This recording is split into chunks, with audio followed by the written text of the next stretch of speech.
Ordinary man నుంచి rich మ్యాన్‌గా ఎలా మారాలి? ఒక పర్సన్ ఆర్డినరీ నుంచి ఎక్స్ట్రార్డినరీగా కావాలి అంటే, హ్మ్. ముందుగా తన కొన్ని ప్రిన్సిపల్స్ తనకొచ్చి తెలిసి ఉండాలి. కొంచెం నాలెడ్జ్ అనేది కొంచెం రావాలి. అంటే లా ఆఫ్ అట్రాక్షన్‌లో చాలా చాలా మెథడ్స్ ఉన్నాయి.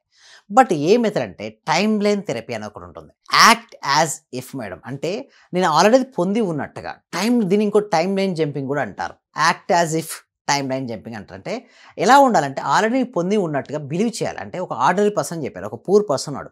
తను ఏం భావిస్తాడు? తన దగ్గర మనీ లేదని పడు. 2 వెర్షన్స్ మేడం. ఒకటేమో టైమ్ లైన్‌లో రిచ్ అయినటువంటి వెర్షన్ ఒకటి. ప్రెజెంట్ ఉన్న వెర్షన్ ఒకటి. సో, ఎప్పటికి తను ఆ విధంగానే ఆలోచిస్తే, ఆ విధంగానే తయారైపోతాడు. నేనేమంటానంటే అక్కడి నుంచి మారాలి. అంటే ఒక ఆర్డినరీ పర్సన్ నుంచి ఎక్స్ట్రార్డినరీ పర్సన్ కావాలి.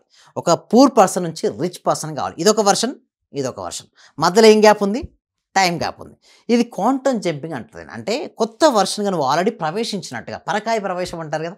సో, నువ్వు ఎలా ఉండాలంటే రిచ్‌గా భావించాలి, ఆలోచించాలి. ఒక రిచ్ వెర్షన్ కాదు. దీన్ని కాన్ఫిడెన్స్ లెవెల్స్ తగ్గిన వాళ్ళు కూడా కాన్ఫిడెన్స్ లెవెల్ పెంచుకోవడం కోసం వాడొచ్చు. అన్‌సక్సెస్‌ఫుల్ పీపుల్స్ కూడా సక్సెస్‌ఫుల్ అయినట్టుగా ఊహించుకోవచ్చు. అండ్ పూర్ పీపుల్స్ రిచ్ పీపుల్‌గా అయినట్టుగా ఊహించుకోవాలి. ఫస్ట్ థాట్‌లో ఊహించుకోవడం. తర్వాత ఫీలింగ్స్ చేంజ్ చేసుకోవాలి. కాన్ఫిడెన్స్ ఎలా ఉంటుంది? రిచ్ అయినావు చాలా కాన్ఫిడెన్స్‌గా చెస్ట్ ఏముంటుంది? ముందుకుంటుంది. షోల్డర్స్ అప్ ఉంటుంది. అంటే కొంచెం మన బాడీ లాంగ్వేజ్‌లో కూడా మార్పు తీసుకురావాలి ఫస్ట్ థింగ్ అలా తీసుకొచ్చి మనీపై ఎక్కువ ఫోకస్ పెట్టాలి.